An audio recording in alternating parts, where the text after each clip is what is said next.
Some jobs cost more than money. This one costs everything. Tulsa Time, an action thriller. Chapter 1. You keep checking that gun, the magazine's gonna fall out on its own. Jack Blake pressed the release, watched the magazine drop into his palm, slapped it back home. Racked the slide to check the chamber, even though he'd checked it 10 minutes ago. I like knowing what I got. What you got is 17 rounds, same as an hour ago. Bill Donovan sat in the driver's seat of the Dodge Caravan, feet up on the dash, watching the quick trip across the parking lot through binoculars. Ray Buck's the one needs watching. 30 yards away, Ray Buck Whiteman paced alongside the stolen F-150, smartphone in one hand, vape pen in the other. He'd walk 10 steps, stop, hit the vape, check his phone, walk back. The vapor came out in clouds that hung in the Oklahoma heat. He's gonna draw attention, Bobby Joe Newcomb said from the back seat. He had the AR-15 broken down across his lap, wiping it with a rag that smelled like Hoppy's number 9. He ain't gonna draw nothing. Charlie Pierce sat in the third row with 2 phones, one showing a police scanner app, the other cycling through traffic cameras he'd hacked that morning. Armory truck's still on schedule, anyway. Jack pulled his phone. The screen showed 2:47. The Brinks truck hit this quick trip every Tuesday and Thursday at 3 o'clock. Like clockwork. 12 minutes to make the pickup. Money from the attached casino cashier, deposits from 3 other businesses on the route. The guards went inside, came out with bags, drove off. Except today, they wouldn't drive off. Tell me again what your contact said. Jack put the Glock back in his waistband, small of his back, coveré by his untucked flannel shirt. Casino cashier. Woman I know from the card room. Says they run 200 large every Tuesday, sometimes more if the weekend was good. Donovan Lowray, the binoculars. Cash goes to the Brinks Depot in Tulsa, gets counted and deposited. We take it before the depot. We're gone before anybody knows what happened. Woman you know from the card room. Bobby Joe fitted the upper and lower receivers back together, pressed the takedown pin home. That's what you're basing this on? Woman owes me money. Gave me the route schedule, the timing, the whole setup. Said if we pull it off, she gets 10%. And if we don't pull it off, then she don't get nothing, and we got bigger problems than her cut.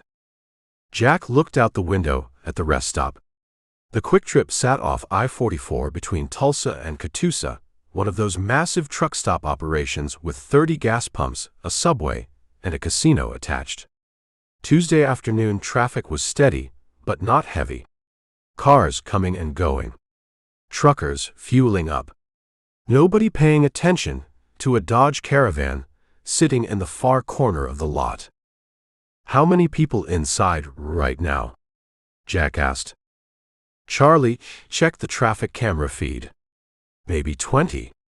Hard to get an exact count. We're not going inside. I'm just saying. Things go wrong, that's 20 witnesses. Things won't go wrong. Donovan opened his door and spit Ray Man into the parking lot. We boxed the route. Truck comes up 412, exits here, makes the pickup, gets back on 412 heading east. We hit them a mile down the road, where there's no cameras, no buildings, nothing but highway. In and out in 5 minutes.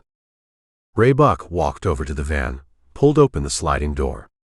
His eyes had that glassy look they got when he'd been hitting the vape pen too long. We doing this, or we talking about doing this? We're waiting for the truck, Donovan said. Truck's late. Truck's not late. It's 2:49. It gets here at 3 o'clock. Schedule says 2:55. Schedule one got says 3 o'clock. Ray Buck climbed in the van. Brought the smell of strawberry vape, and the kind of sweat that came from nerves, not heat. He pulled a Sig Sauer P320 from his jacket pocket, checked it, put it back. What if they changed the route, he asked. Why would they change the route? I don't know.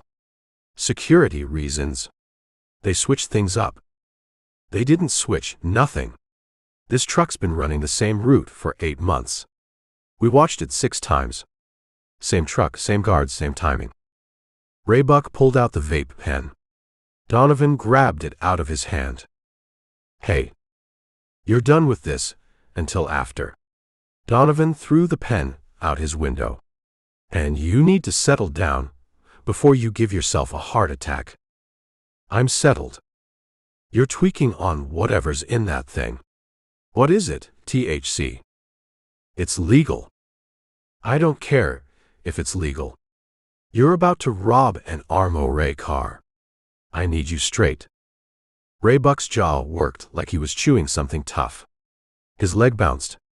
His fingers drummed on his thigh. Jack watched him. Saw a man who'd done 3 stretches in McAllister, came out each time worse than he went in. Who talked about the big score, but spent every dollar within a week. Who got off on the violence more than the money. You good? Jack asked him. I'm good. Because if you're not good, you can sit this one out. We'll split your cut 4 ways. Raybuck's hand drifted toward the cig. I said I'm good. Then act like it. They sat there. The van's engine ticked as it cooled. Outside, traffic moved on the highway. A state trooper rolled past, doing 70, didn't even look their way. Charlie held up one of his phones. Truck just past the Catoosa exit. 3 minutes out. Donovan sat up. Put the binoculars away. Pulled a balaclava from under his seat and set it on the dash. Everybody clear on how this works.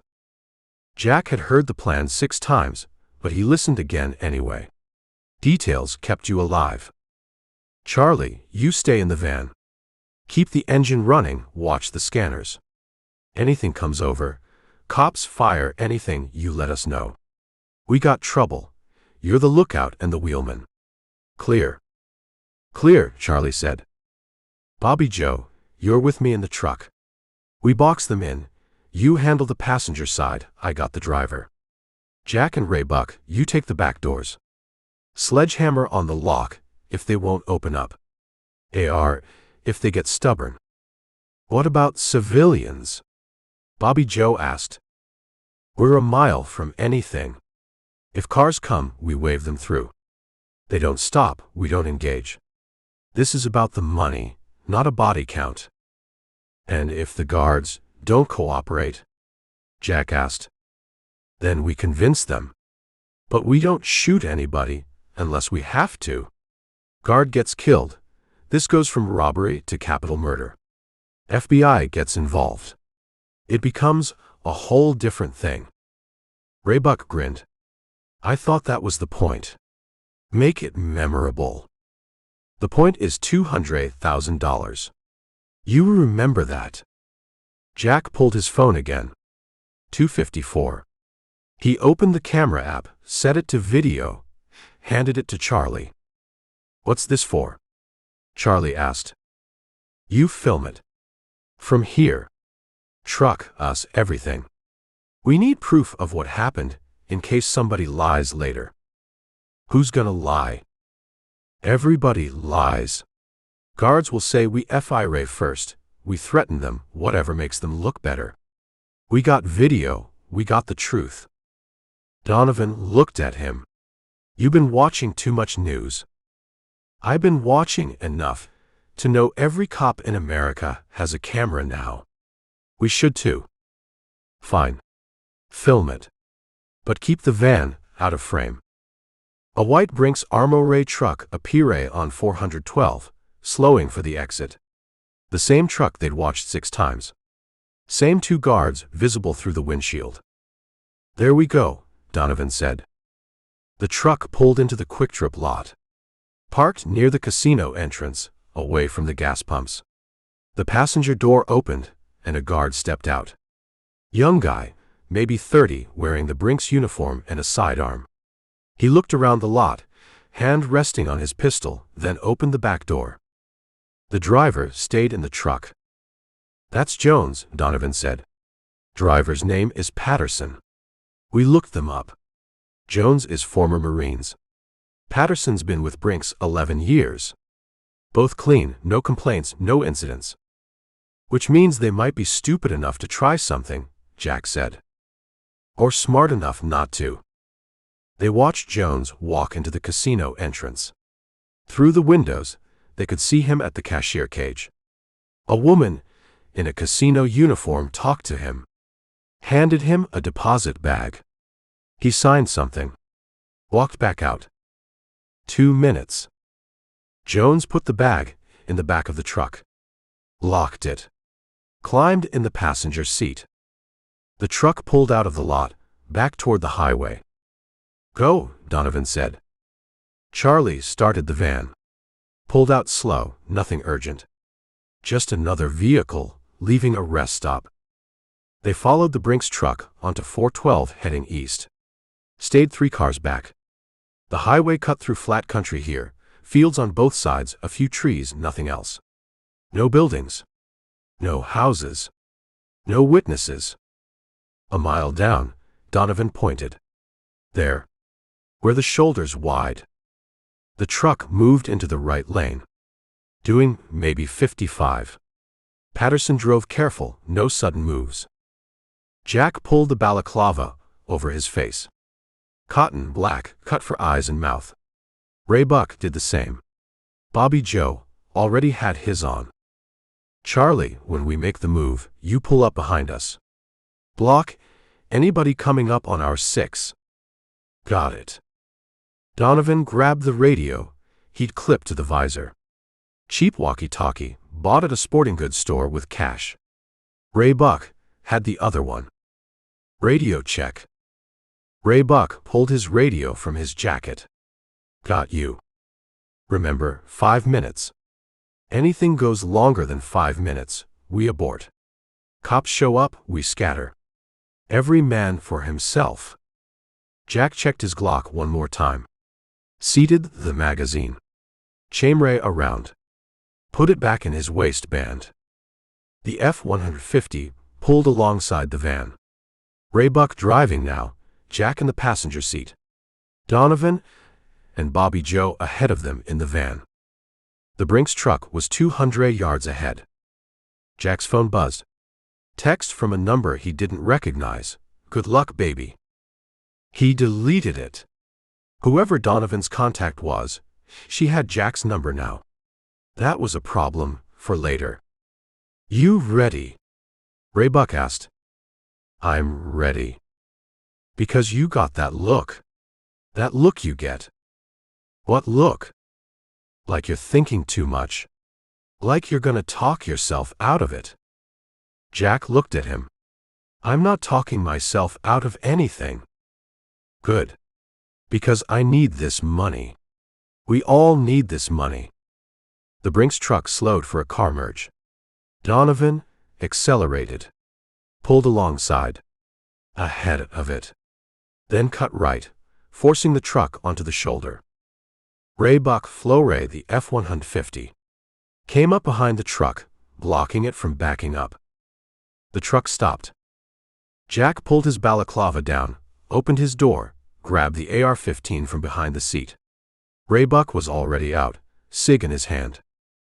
Donovan hammed Ray on the driver's window with a tactical baton. "Out. Get out of the truck. Now." Inside, Jack could see Patterson and Jones looking at each other. Patterson reaching for something. Radio probably. "Don't touch that radio." Donovan hit the window again. The glass didn't break, but spider-webbed. "Out of the truck. Hands where we can see them." Nothing. Jack moved to the back of the Armoray car. The doors were solid steel, locked from inside. No windows. No way to see what the guards were doing. Ray Buck raised his cig. Pointed it at the driver's window. Last chance. A semi rolled past on the highway, air horn blaring. The driver had his phone out, probably calling 911 already. "We got company," Charlie's voice came over the radio. Jack looked back. 2 cars slowing on the highway. Phones up. recording everything. "Handle it," Donovan said into his radio. Bobby Joe F.I.R.A. burst from his AR over the car's roofs. 3 shots that cracked across the open country. Both cars accelerated hard, tires squealing. Inside the truck, Jones grabbed his radio. Jack could see his lips moving. "They're calling it in," Jack said. Donovan stepped back from the driver's window. Looked at Ray Buck. "Do it." Ray Buck opened fire on the front passenger tire. The SIG barked 6 times. Bullets punched into rubber and steel. The tire shredded. The truck settled onto the rim. "The other tires!" Donovan yelled. Ray Buck moved around to the driver's side. Emptied his magazine into the front tire. Reloaded. Started on the rear tires. 20 rounds total. All 4 tires destroyed. Inside the truck, Jack could hear Jones yelling something. Then the back door locks clicked. "We're in," Jack said. He grabbed the handle. The door swung open. Inside, Jones sat on the floor, back against the bulkhead between the cargo area and the cab, hands pressed to his left wrist. Blood ran between his fingers. His right pants leg was soaked Ray above the knee. A ricochet. One of Ray Buck's wild shots had come through the wheel well. "Jesus," Jack said. Jones looked up at him. Young face. Scarry eyes. "Don't shoot. Please don't shoot." "Nobody's shooting." Jack climbed into the truck. "Where's the money?" Jones nodded toward a stack of reinforced plastic cases. 6 of them. Locked. Ray Buck came in behind Jack. Saw the blood. Kicked Jones in the ribs. "That's for making us work for it." "Stop," Jack said. "He should have opened up when we asked nice." "He's opened up now. Get the cases." Ray Buck grabbed 2 cases. Jack took 2 more. They were lighter than expected. Way lighter than 200,000 in cash should be. Jack set them on the ground outside. Used the butt of his AR to smash the first lock. It popped open. Inside, banded stacks of bills. Mostly 20s. Some 50s. Jack did rough math. Maybe 8,000 in this case. He opened the second case. Same thing. 7 or 8,000. "This ain't right," he said. Donovan came over. Looked in the cases. "Where's the rest?" "This is it. 6 cases, maybe 40, 50,000 total. Supposed to be 200. Well, it's not." Donovan grabbed his radio. "Charlie, we got a problem." "You're about to have a bigger one." Scanner just lit up. "Highway Patrol, Tulsa PD, Rogers County Sheriff." They're all rolling. 5 minutes out, maybe less. Jack looked east on the highway. Nothing yet. Looked west. Nothing. But 5 minutes wasn't long. "What do we do?" Ray Buck asked. Donovan stood there. Jack could see him calculating. 40,000 split 5 ways was $8,000 each. That wasn't the score. That wasn't even close. "The casino," Donovan said. "The money's still at the casino. They weigh it, or they're holding it for tomorrow. We go back and get it." "Go back?" Jack said. "We just shot up an armored car on the highway. Every cop in the county is coming. Which is why we move fast. The casino's 2 miles back. We get there before the cops set up roadblocks, grab the money, we're gone."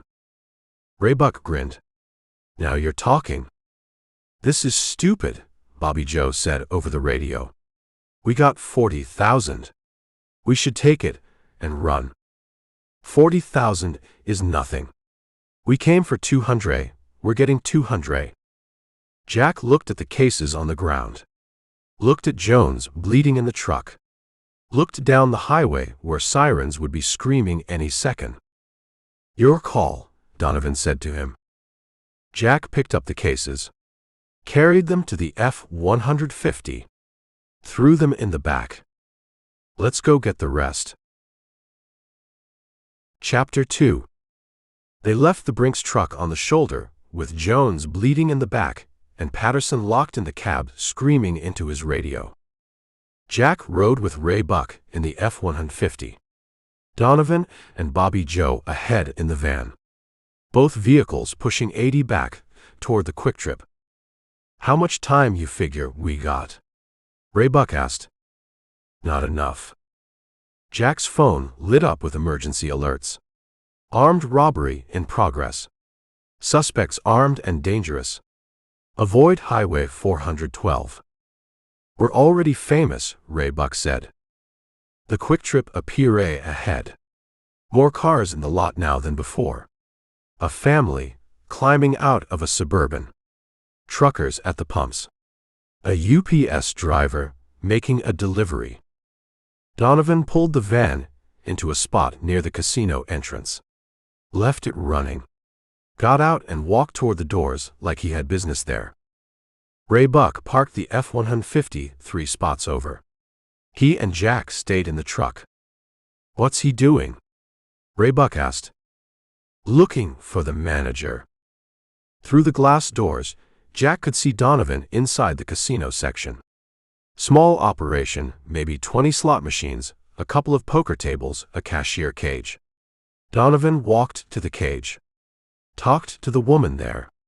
The same woman who'd given Jones the deposit bag 20 minutes ago. She shook her head. Pointed toward an office in the back. Donovan walked that way. Disappeared through a door marked Employees Only. "This is taking too long," Jack said. Ray Buck checked his phone. Scanner says first units are at the Armory truck. They're calling for ambulance, fire, FBI. FBI. Armory car gets hit, that's federal. Automatic FBI response. Jack watched the highway. A state trooper flew past, lights and sirens heading east. Then another. Then a Rogers County Sheriff's cruiser. None of them slowed.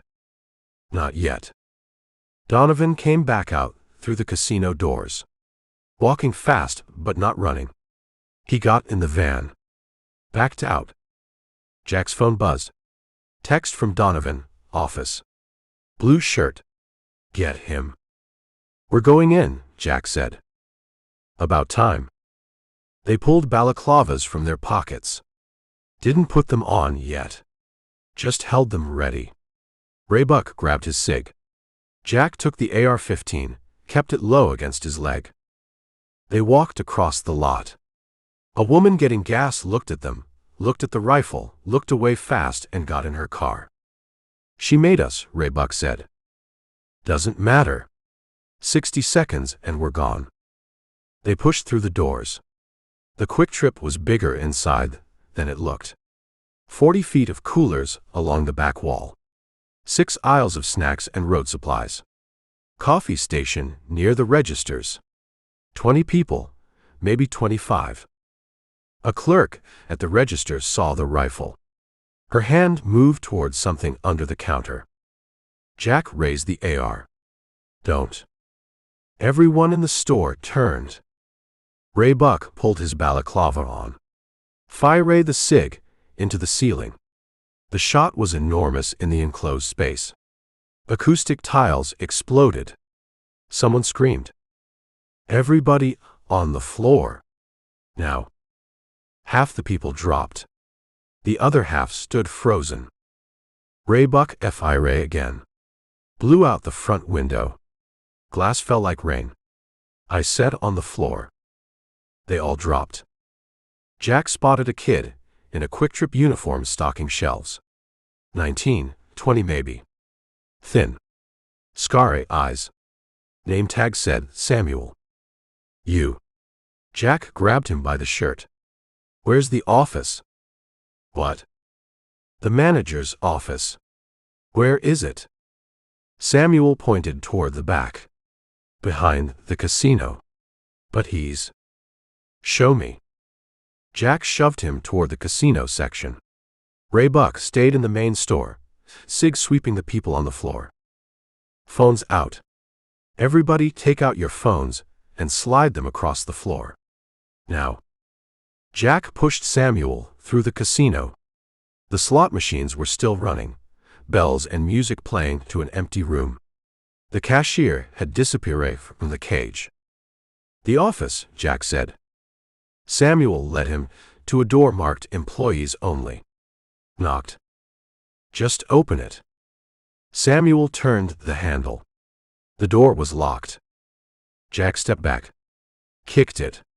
The frame splintered but held. He kicked again. The lock tore out of the wood, and the door flew open. Inside, an office the size of a closet.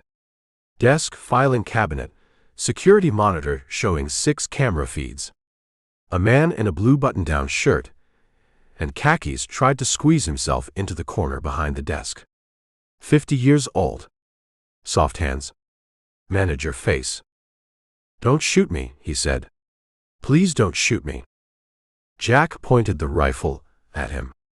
The casino deposit. Where is it? We don't keep cash on site. Everything goes through the armory. The money that was supposed to go on that truck. Where is it? I don't know what you're talking about. Jack looked at the security monitor. 6 feeds. One showed the parking lot. The van. The F-150. Another showed the front of the store where Ray Buck had everyone on the floor. A third showed the armory truck still sitting on the highway shoulder a mile away. Cops everywhere now. Ambulance. Fire trucks. The 4th feed showed this office. Jack could see himself on the screen. See the manager cowering. See Samuel standing in the doorway. We're on camera, Jack said. It's digital. Story off-site. You can't erase. Jack smashed the butt of the rifle into the monitor. The screen went black. Sparks jumped. He turned back to the manager. Last time. The money. There is no money. We wire everything. The deposit today was supposed to be cash, but corporate changed the policy last week. It's all electronic now. Jack stared at him. You're lying. I swear to God, I'm not lying. Jack grabbed him by his shirt. Hauled him up. Shoved him against the wall. Put the rifle barrel under his chin. 200,000. Your cashier told someone it was going on that truck today. She was wrong. Or she was talking about last week. I don't know. But there's no cash here. Check his pockets, Samuel said. Jack looked at him. What? His pockets. He's lying. He always carries the deposit bag himself. Doesn't trust the armory car guys. The manager's eyes went to Samuel. Pure hate there. Jack grabbed the manager's jacket. Patted him down. Found a bank deposit bag in the inside pocket. He ripped it open. Cash. Banded stacks. Hundreds mostly. He counted fast. 8,000. Maybe 9. This is it? Jack asked. The manager didn't answer. Jack hit him. Not hard. Just a backhand across the face with his free hand. The manager's head snapped sideways. Blood appeared at the corner of his mouth. I asked if this is it. That's the weekend take. Slots and tables. We were supposed to deposit it yesterday, but the truck was late, so. Jack hit him again. Harder. The manager's nose broke with a wet crack. He dropped to his knees, hands over his face, blood running between his fingers. You're lying about something. I don't know what, but you're lying. I'm not. The rifle butt came down on the manager's head. He collapsed. Lay still. Jack stood over him, breathing hard. His hands shook. Samuel backed away. Is he dead? He's not dead. You hit him pretty hard. Get a trash bag. What? A trash bag. The big ones you use for garbage. Get one. Samuel ran. Came back with a black contractor bag. Now walk through this store. Get everybody's wallet. Phones too. Everything valuable. I can't. Jack grabbed him by the collar. Pressed the rifle against his spine. You can, and you will. Move. They went back into the main store. Ray Buck had everyone face down on the floor. Arms out. A mom with 2 kids sobbed near the slushy machine. The kids were maybe 6 and 8. Both crying. Make it fast, Ray Buck said. Scanners going crazy. Roadblocks coming up on every highway. Tulsa PD's mobilizing SWAT. FBI's en route from Oklahoma City. Jack shoved Samuel forward. Start with him. A trucker lay near the door. Big guy. 6'4". Hands that looked like they could crush stone. He wore a John Deere cap and a t-shirt that said, I support the Second Amendment. Samuel knelt beside him. Sir, I need your wallet. The trucker didn't move. Please, sir. Do what he says, Curtis. A woman's voice. The trucker's wife, probably. Lying 10 feet away. The trucker reached slowly for his back pocket. Pulled out a wallet. Dropped it in the bag. Phone too, Jack said. The trucker reached for his front pocket. His hand came out, holding a Glock 19. Everything went slow and fast at the same time. The trucker rolled onto his back, bringing the Glock up. Ray Buck shot him. 3 rounds center mass. The trucker jerked with each impact. The Glock fell from his hand. He lay there, making a sound like a broken vacuum cleaner. The woman screamed. The kid screamed. Everyone screamed. Curtis. Oh God, Curtis. Ray Buck stood over the trucker. Kicked the Glock away. Stupid. That was real stupid. The trucker's shirt turned Ray. His breathing got worse. Wet and rattling. Jack looked at Samuel. The kid had gone pale. Stood frozen with the trash bag. Keep moving, Jack said. He's dying. Keep moving, or you'll be next to him. Samuel moved to the next person. A woman in yoga pants and a tank top. She pulled out her wallet without being asked. Threw it in the bag. Her phone, too. Started crying. They worked through the store. Person by person. Wallets. Phones. Watches. One guy had a Rolex. Ray Buck made him take it off. A woman in the corner clutched a locket. Silver. Heart-shaped. Ma'am, Samuel said. She shook her head. Tears streaming. The locket. It was my mother's. Please. You can have anything else. Ray Buck walked over. Grabbed the chain. Yanked hard. It broke. The woman made a sound like something tearing inside her. Ray Buck threw the locket in the bag. Sentiment doesn't spend. They finished the main store. Moved to the truckers in the back near the showers. 4 of them. All carrying. All smart enough not to try what Curtis tried. The bag was maybe a quarter full. Cash. Cards. Phones. Jewelry. That's everybody, Samuel said. Jack looked around. Counted heads. 23 people. Curtis dying on the floor made 24. The casino. Get the cashier. She left. I saw her run out the back when you kicked in the door. Then we're done. Drop the bag. Samuel set it on the floor. Jack picked it up. Heavy. Maybe $1,500 in cash. 30 phones. Whatever the jewelry was worth. Outside, sirens were getting closer. Ray Buck backed toward the door. Kept his gun on the room. Anybody follows us out, you get what Curtis got. Anybody looks out the window, same thing. You stay on the floor for 10 minutes. After that, you can call whoever you want. They went out through the Chatray front window. Glass crunched under their boots. The parking lot had emptied.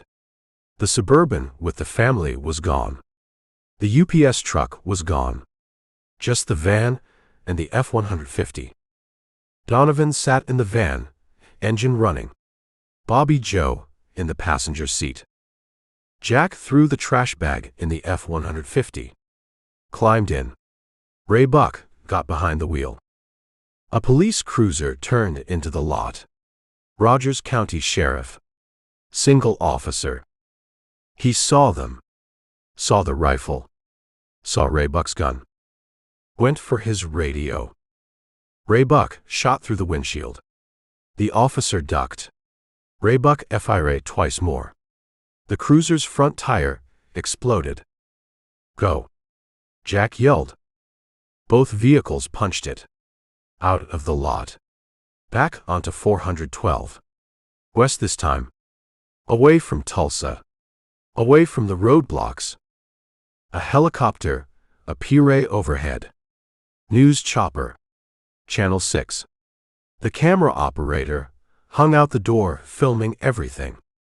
We're on TV, Ray Buck said. Jack pulled off his balaclava. Ray Buck did the same. Wouldn't matter.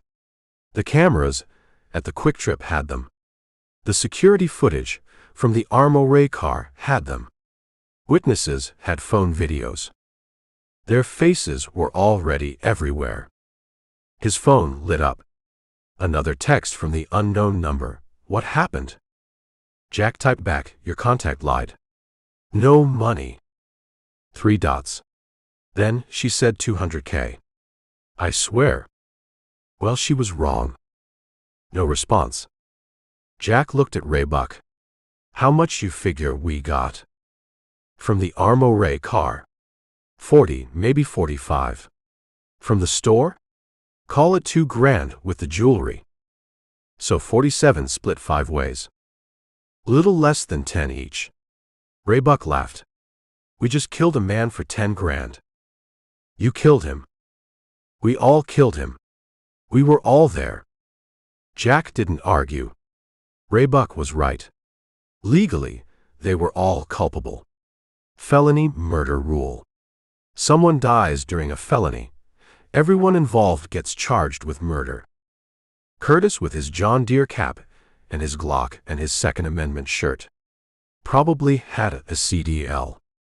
Probably drove cross-country. Probably just stopped for gas and a sandwich. Now he was bleeding out on a Quick Trip floor while his wife screamed. You good? Ray Buck asked. I'm fine. You got that look again. What look? Like you're thinking about it. About Curtis. I'm not thinking about Curtis. Good. Because he made his choice. Pulled a gun on us. What were we supposed to do? Jack didn't answer. They drove west on back roads. Donovan knew the area. Led them through Claremore, around Owasso, south, toward the Creek Nation. Avoiding highways. Avoiding cameras. The scanner stayed busy. FBI taking over the investigation. SWAT deployed. Roadblocks on every major route. ATF joining because of the Elmore car. U.S. Marshals joining because they were crossing county lines. Jack's phone buzzed again. News alert. Breaking. Deadly robbery at Tulsa area Quick Trip. 1 dead. Multiple injury. Suspects at large. Another alert. Suspects identified. William Jack Blake, 42. James Ray Buck, weight man, 38. His DMV photo was attached. Ray Buck's mugshot from his last arrest. They got our names, Jack said. How? Probably ran our faces through databases. Or someone recognized us. Doesn't matter. They know who we are. Ray Buck checked his phone. Saw his own mugshot. Well, there goes, staying anonymous. They drove in silence for a while. The helicopter stayed overhead for 10 minutes, then peeled off. Probably low on fuel. By 4 o'clock, they were deep in Creek Nation. Donovan pulled into an abandoned gas station. Boarded up windows. Weeds growing through the pavement. Everyone got out. Donovan grabbed the cases from the F-150. Set them on the ground. Opened them. Counted the money. 4 times to be sure. 43,000 from the Armoire car. 2,200 from the Quick Trip. 45,000 total. He divided it into 5 piles. 9,000 each. Jack took his share. 9,000 in banded bills. Mostly 20s and 50s. Some hundreds. This is it? Bobby Joe asked. This is it, Donovan said. We just became cop killers for 9 grand. We didn't kill a cop. Ray Buck shot a civilian. Doesn't matter. They're calling it attempted murder of a police officer too. That Rogers County deputy. He's not dead. Not the point.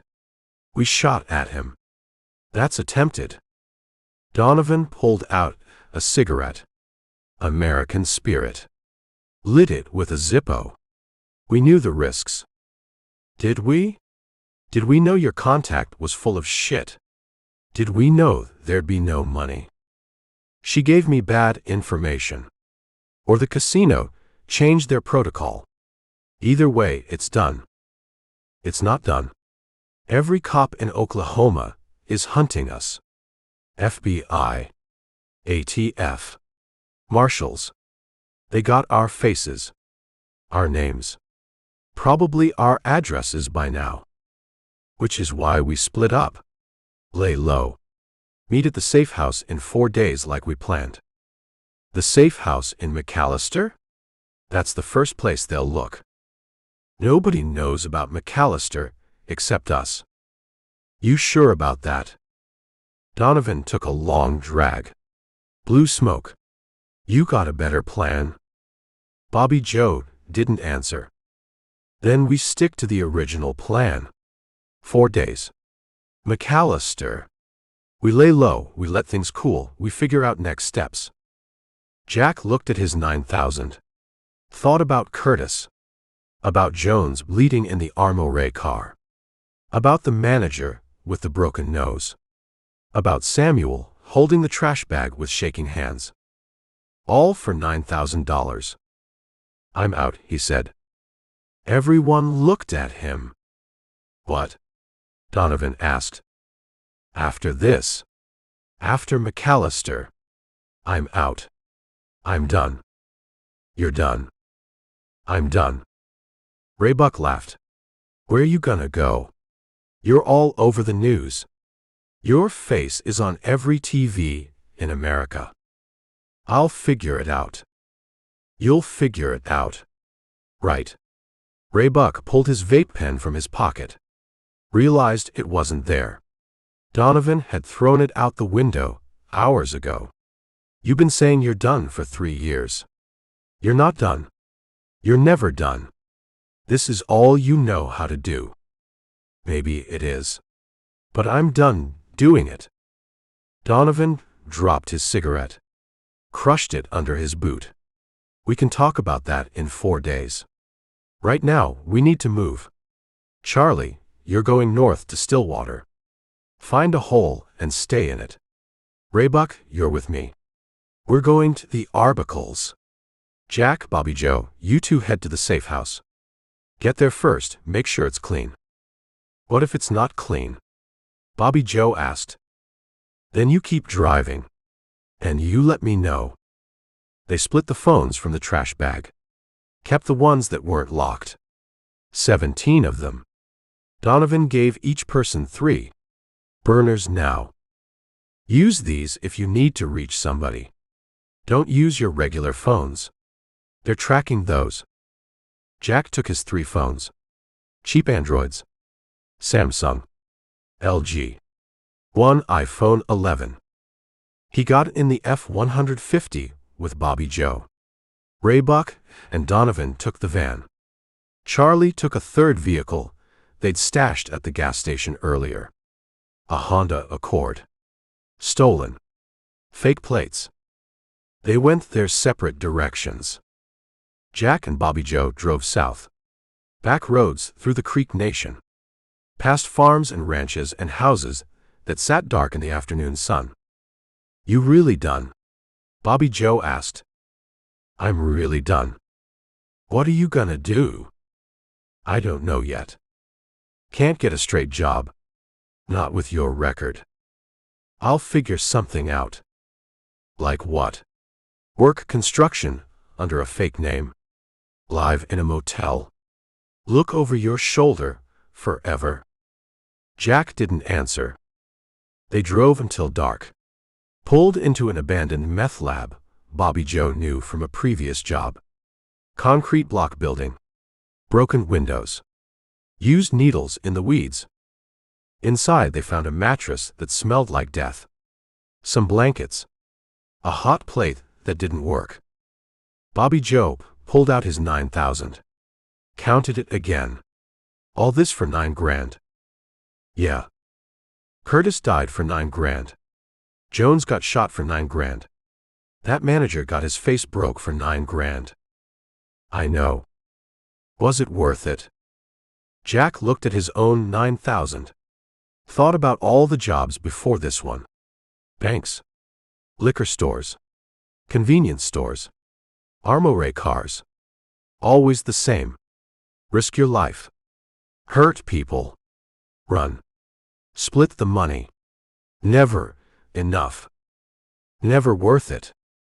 No, he said. It wasn't worth it. Then why do we keep doing it? Because we don't know how to do anything else. Bobby Joe lay down on the mattress. Starray at the ceiling. 4 days. Then what? Then we figure out what's next. I already know what's next. The law's coming. They're always coming. And this time, they're not going to stop until they get us. Jack sat against the wall. Pulled out one of the burner phones. Checked the news. Curtis was dead. Pronounced at the scene. Wife and 2 kids. Truck driver out of Wichita.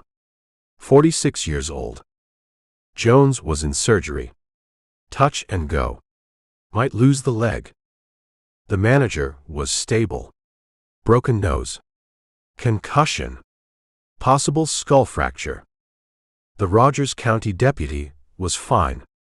Minor injuries from the broken windshield. And 5 men were wanted for murder, attempted murder, armed robbery, assault, and about 20 other felonies. Combined reward, $500,000. Jack's face stared back at him from the screen. DMV photo from 2019. He looked younger then. Less teary. Now he looked like what he was. A killer. Running from a job that wasn't worth the bullet. He put the phone down and closed his eyes and tried not to think about Curtis or Jones or Samuel or any of it. But he couldn't stop thinking about it. That was the thing about being an outlaw. The running never ended. Not until you did. Chapter 3. Jack woke to his phone buzzing. One of the burners. Unknown number. He looked at the screen. Text message, turn on the news. What is it? Bobby Joe was already awake, sitting with his back against the wall, cleaning his AR with a t-shirt. Someone telling us to watch TV. We don't have a TV. Jack opened a news app. The top story, loaded with video. Aerial footage from a helicopter. The quick trip. Police everywhere. Yellow tape. Body bags. Body bags. Plural. He scrolled. Read the article. Curtis is dead, he said. We knew that. Jones died in surgery. Couldn't stop the bleeding. Bobby Joe stopped cleaning. The guard from the Armoire car? Yeah. That's two. That's two. Jack kept reading. The manager, his name was David Reeves, 53, married, 2 daughters, was in ICU. Skull fracture. Brain bleeding. Critical condition. Samuel Price, the Quick Trip employee forced to collect valuables at gunpoint, was being questioned by FBI. Considre, a witness, but also possibly an accomplice, depending on what he told them. The Rogers County deputy, Thomas Harkins, was treated and released. Minor lacerations from glass. 3 civilians were injured when Ray Buck shot out the window. Flying glass. 1 woman needed 18 stitches. A man had glass in his eye. Might lose vision in it. And the manhunt was intensifying. FBI had taken over. Special Agent William Morrill was heading the task force. 23 agents deployed. U.S. Marshals Service adding their fugitive task force. ATF involved because of the firearms. Every local agency in Oklahoma activated. Roadblocks on 72 highways. All airports monitoring. Bus stations. Train stations. Rental car agencies. They'd frozen bank accounts. Put holds on Syriot cards. Issued bolos to every agency in the 5-state region. The reward was now $750,000. $150 per suspect. They raised the reward, Jack said. How much? $750. Bobby Joe whistled. That's enough to make your own mother turn you in. Jack scrolled through more articles. Found video from inside the Quick Trip. Security footage. Showed everything. Ray Buck shooting Curtis. Jack pistol whipping the manager. Samuel collecting wallets with a gun to his back. Every major news network was running it. CNN. Fox. MSNBC. Local stations. All of them showing their faces. Another text came through on the burner. You need to see this. A link. Jack clicked it. YouTube video. Posted 2 hours ago. Already 8 million views. It was phone footage. Recorded by someone inside the Quick Trip. Hiding behind the coffee station. Filming everything. The video showed Ray Buck waving his gun. Showed Curtis pulling his Glock. Showed Ray Buck shooting him. 3 shots. Curtis going down. Showed the woman screaming. The kids crying. Showed Jack dragging Samuel through the store. The trash bag. The wallets and phones going in. Showed Ray Buck ripping the locket off the woman's neck. The video was 4 minutes long. Had sound. You could hear everything. The gunshots. The screaming. Ray Buck yelling. Jack's voice giving orders. The comments section had 40,000 responses. Most of them calling for the death penalty. Some calling them animals. Monsters. Worse than that. One comment said, I hope they catch these guys and shoot them on sight. 3,000 people had liked it. Jack put the phone down. We're all over YouTube. I know. I saw it. 8 million views. It'll be 20 million by tonight. They sat there. The sun came through the broken windows. Outside a crow called. Traffic noise from a highway maybe a mile away. Normal morning sounds. Like the world hadn't changed. But it had changed. 2 people were dead. Curtis and Jones. David Reeves might die. That would make 3. And 5 men were the most wanted fugitives in America. Jack's phone buzzed again. Different burner this time. Text from Donovan, status. Jack typed at the location. Clear so far. Stay put. Don't move until I say. What about McAllister? Change of plans. Too hot. New meet location coming. When? When I find one. Could be a week. A week.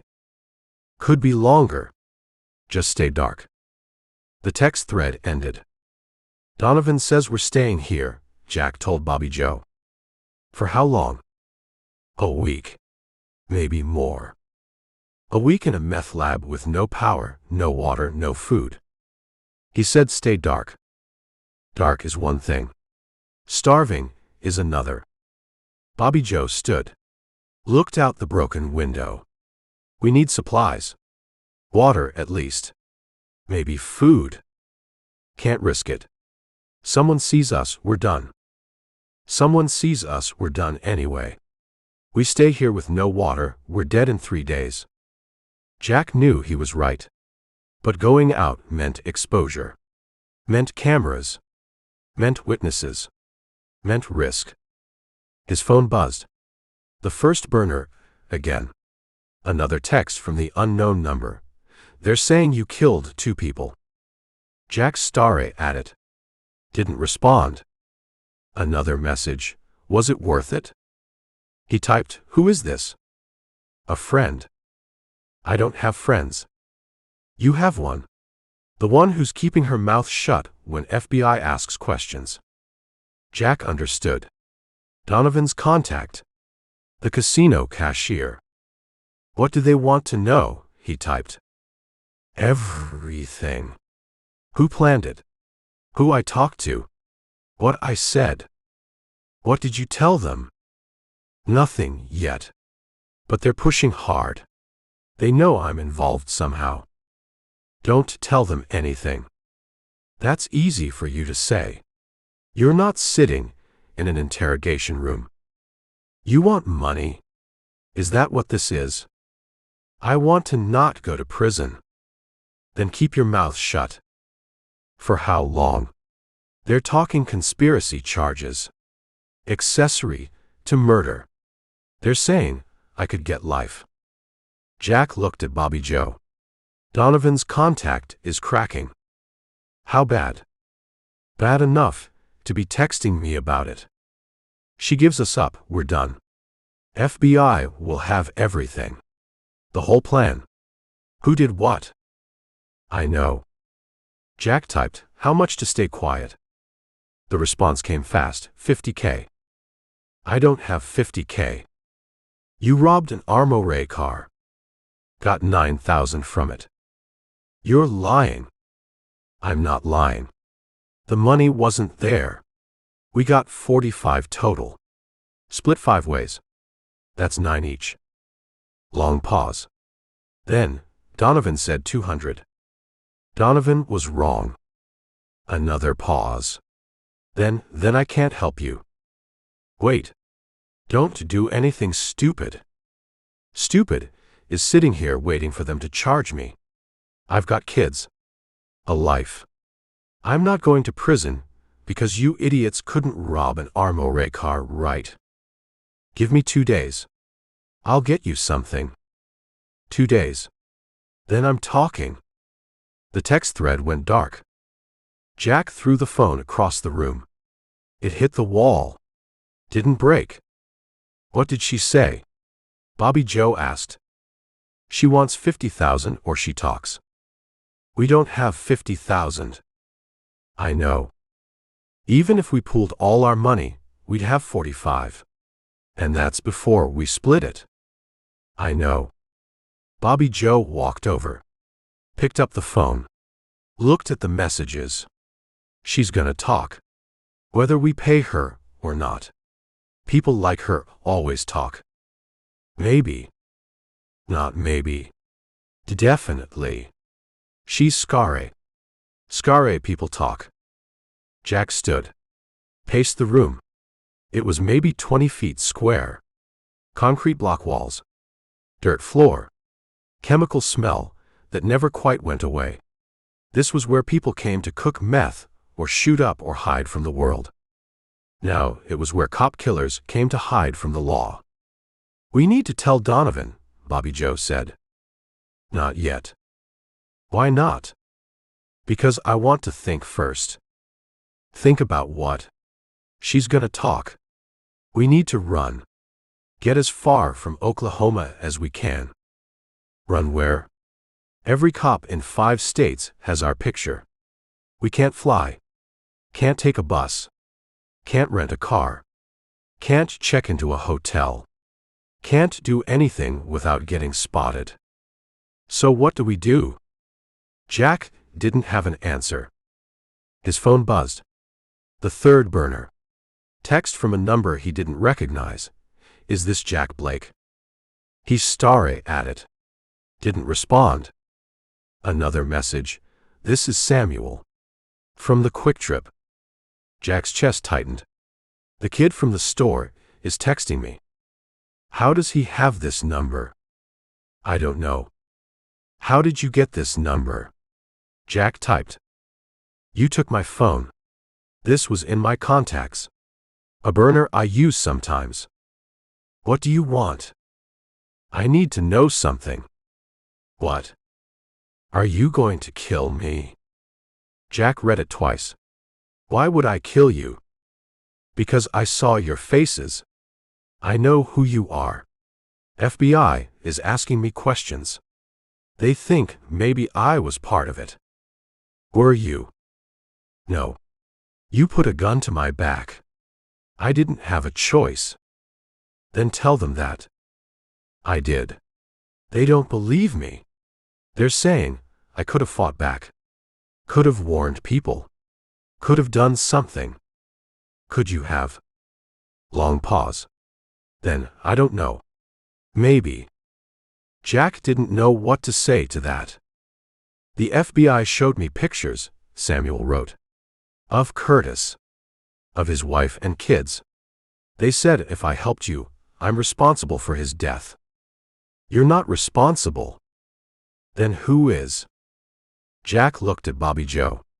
At the AR leaning against the wall. At the 9,000 in bills sitting on the floor. We all are, he typed. That's not an answer. It's the only answer I got. Another pause. Then, they're saying if I cooperate, I won't be charged.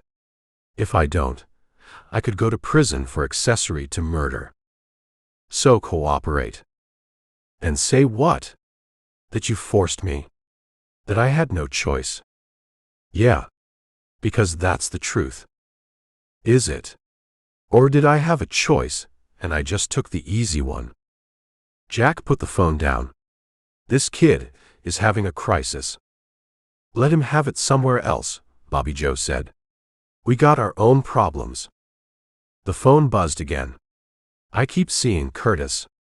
Every time I close my eyes. The way he looked when Ray Buck shot him. The sound his wife made.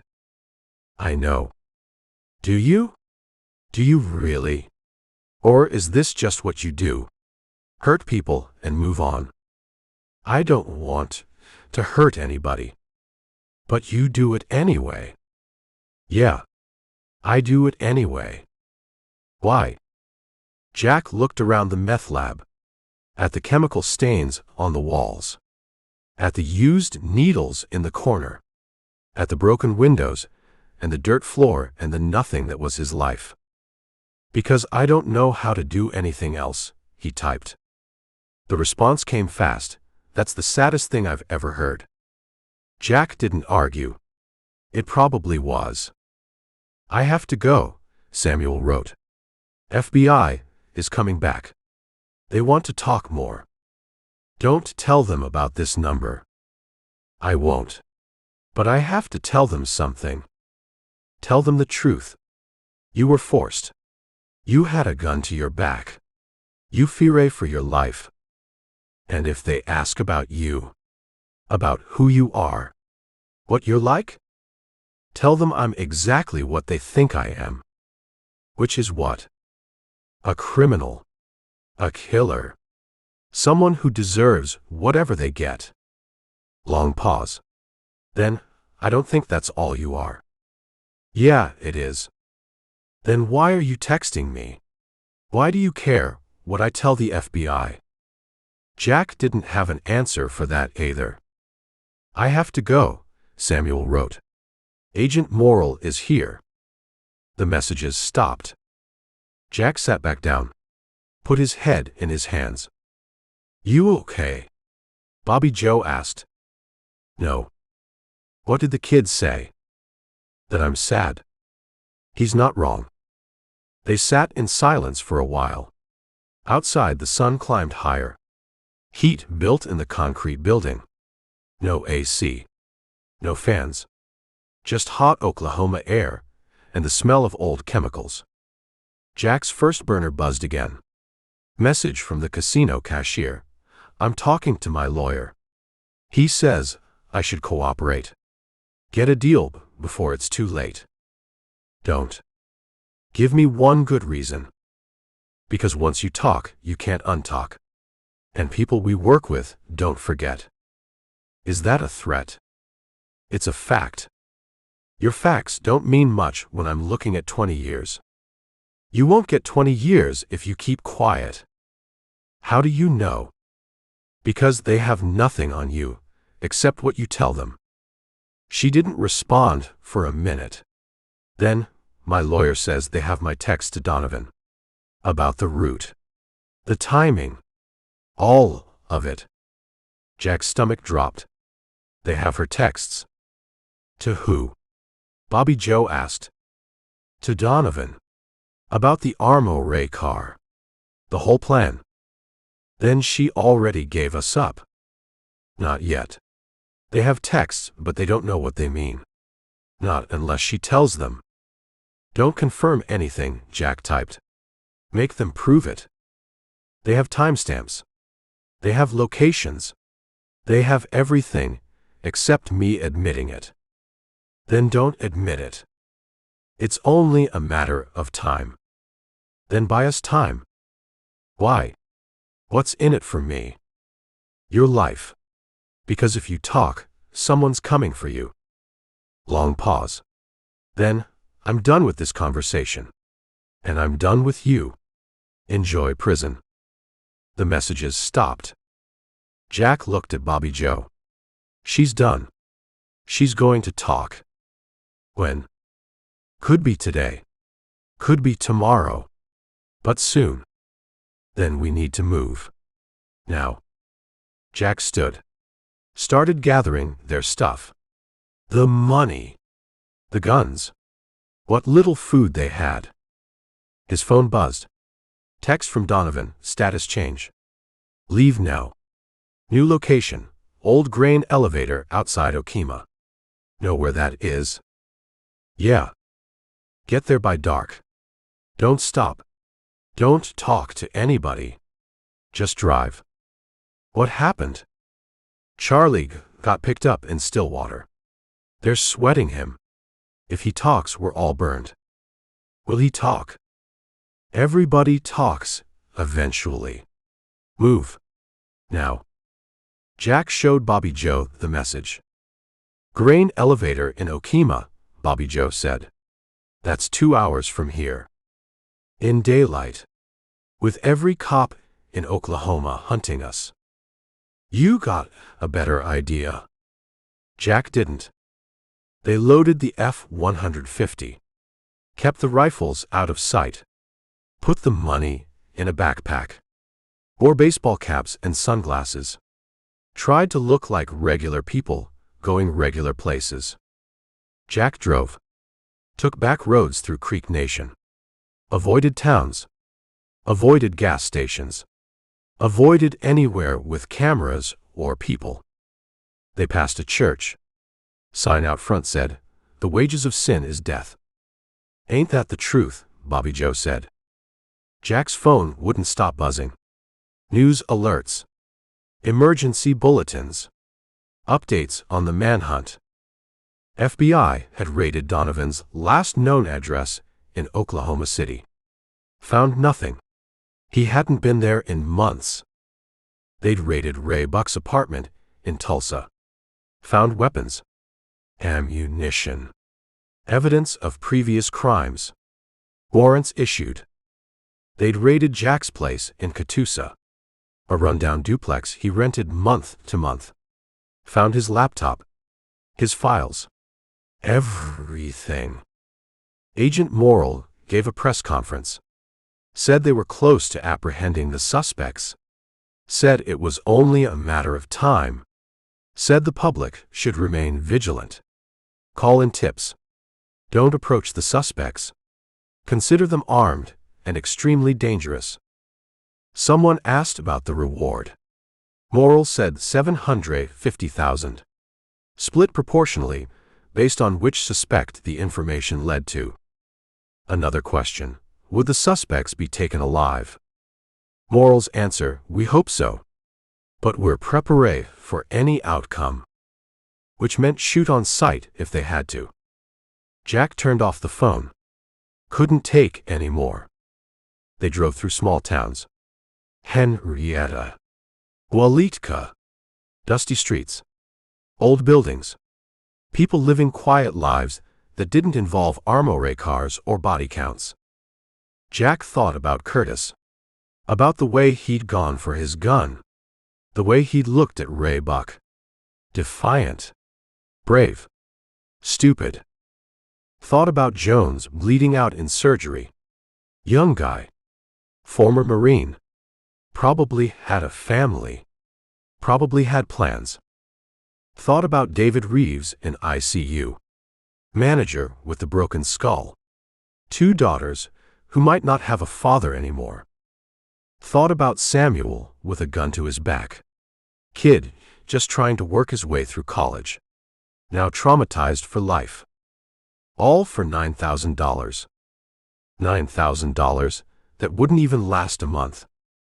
You really done after this? Bobby Joe asked. Yeah.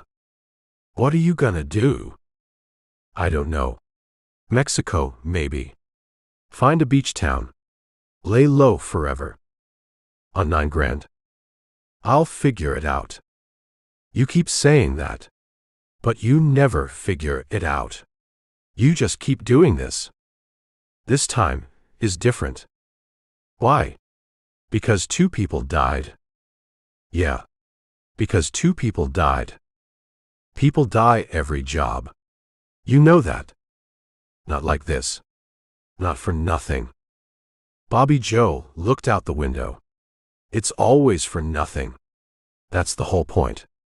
They drove the rest of the way in silence. The grain elevator appeared at dusk. Old concrete structure. Maybe 60 feet tall. Abandoned. Graffiti on the walls. Broken windows. Perfect hiding spot or perfect trap. Jack couldn't tell which. He parked behind the building. Out of sight from the road. Killed the engine. Sat there listening. No sirens. No helicopters. No voices. Just crickets and wind, and the settling sounds of the F-150's engine. We wait here until Donovan shows. Bobby Joe asked. That's the plan. And if he doesn't show, then we're on our own. They got out. Stretched their legs. The sun was setting. Orange and gray across the Oklahoma sky. Beautiful, if you had time to notice. Jack didn't have time. His phone buzzed. Text from Samuel. I told them everything. I'm sorry. But I had to. Agent Morrill said they'd charge me if I didn't cooperate. I couldn't go to prison. I couldn't. I'm sorry. Jack read it twice. Showed it to Bobby Joe. The kid talked, Bobby Joe said. Yeah. So they know. Everything. Everything. Another text. This one from the casino cashier I talked to. I'm sorry, but I couldn't risk it. They offer me immunity. Full immunity, if I testified. I took it. I'm sorry. Jack put the phone in his pocket. 2 witnesses. Both cooperating. Both probably in protective custody by now. The FBI had everything. The plan, the timeline, the participants, all of it. "We should run," Bobby Joe said. "Right now. Don't wait for Donovan. Just go." "Go where?" "I don't know.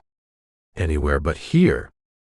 Jack looked at the grain elevator, at the darkening sky, at the empty road stretching into nothing. "No," he said. "We wait. We stick to the plan. The plan's already done. It fell apart the second we hit that Armoire car. Maybe. But we finish it anyway." "Why?" "Because I don't know what else to do." They went inside the grain elevator, found a corner, sat down with their backs against the wall, guns ready, eyes on the door. Waiting.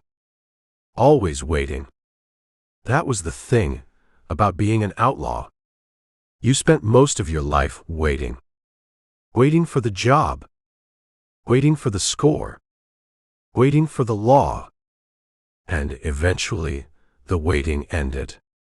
One way or another. Chapter 4. Donovan showed up at midnight, driving a Chevy Tahoe with Arkansas plates. Jack heard the engine first, stood and moved to the window, watched headlights sweep across the grain elevator parking lot. That him. Bobby Joe had the AR up, ready. "Can't tell yet." The Tahoe stopped 50 feet from the building. Engine running. Lights on. Driver's door opened. Donovan stepped out. Alone. "Where's Raybuck?" Jack called through the broken window. "Taking care of something." "Come on. We're moving." Jack and Bobby Joe grabbed their gear, walked out to the Tahoe. The interior smelled like fast food and stale cigarettes. Raybuck sat in the back seat. He didn't look at them. "What happened?" Jack asked. "Get in," Donovan said. "We'll talk while we drive." They got in.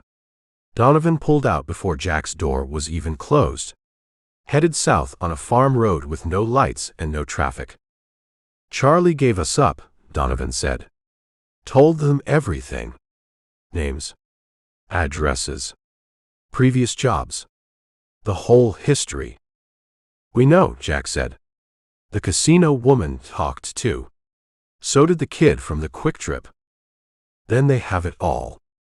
"Pretty much." Donovan drove fast. 70 on roads meant for 40. The Tahoe's headlights carved tunnels through the darkness. "Where are we going?" Bobby Joe asked. "Arbuckle Mountains. I know a place. Hunting cabin off the grid. No power. No phone. No neighbors for 5 miles. And then what?"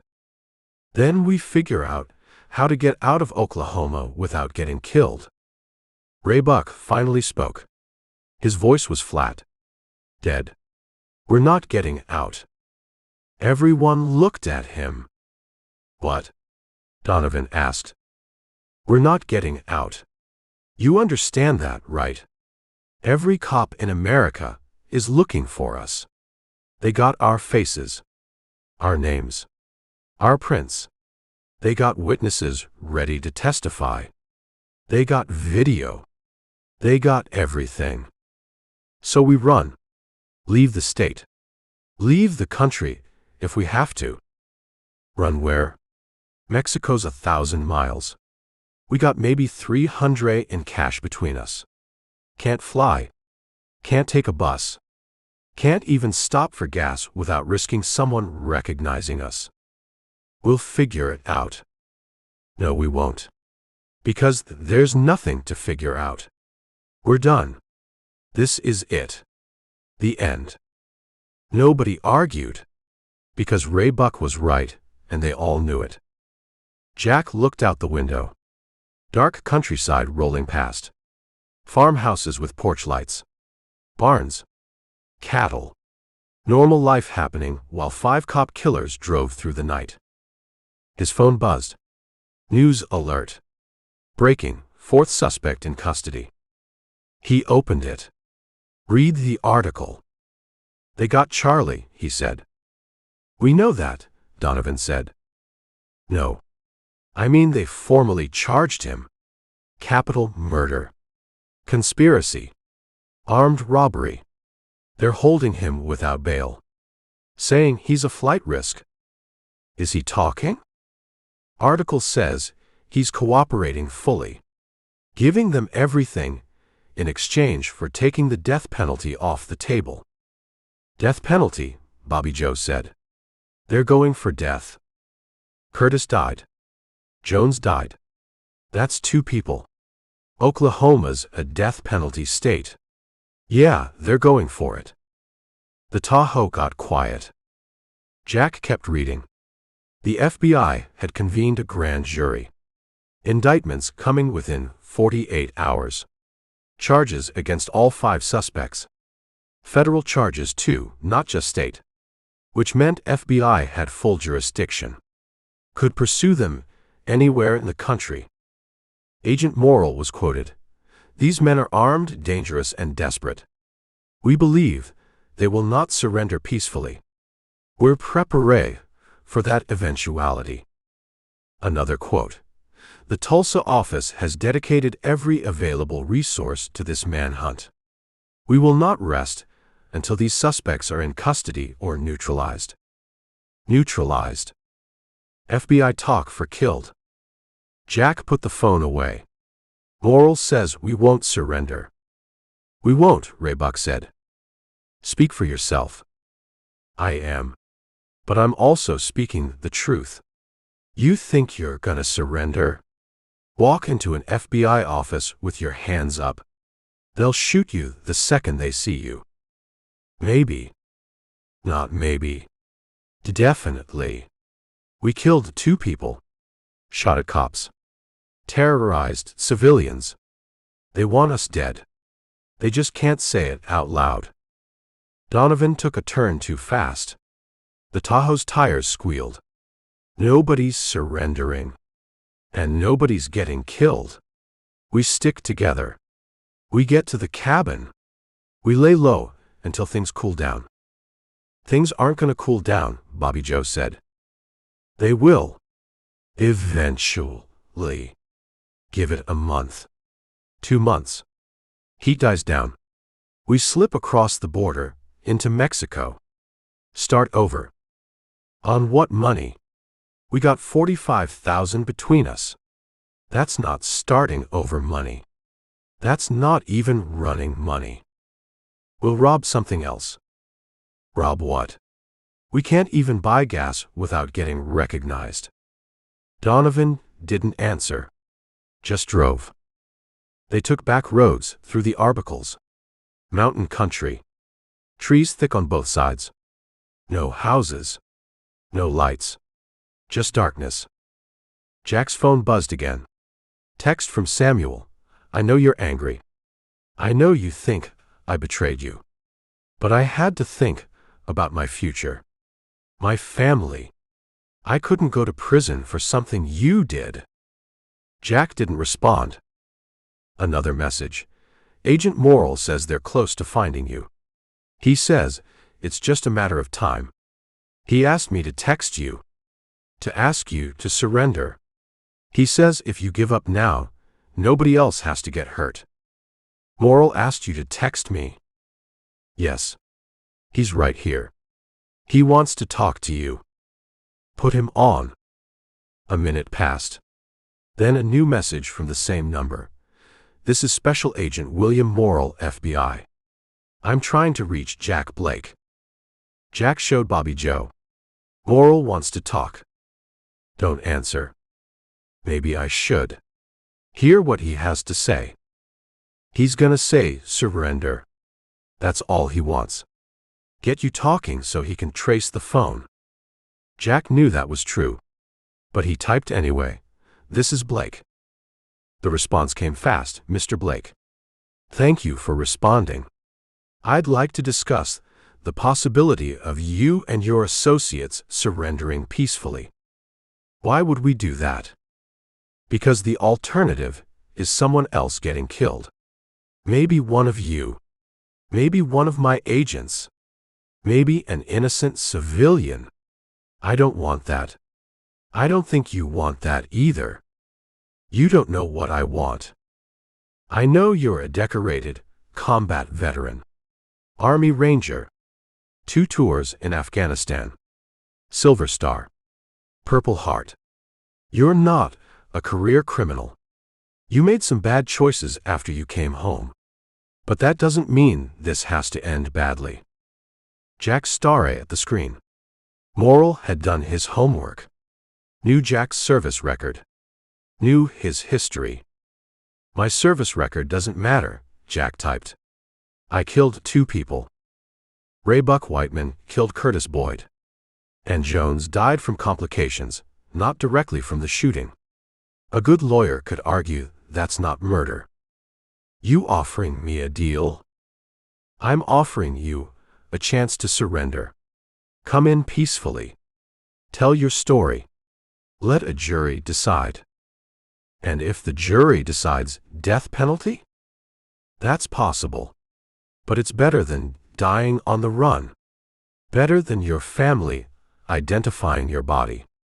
Better than making this worse than it already is.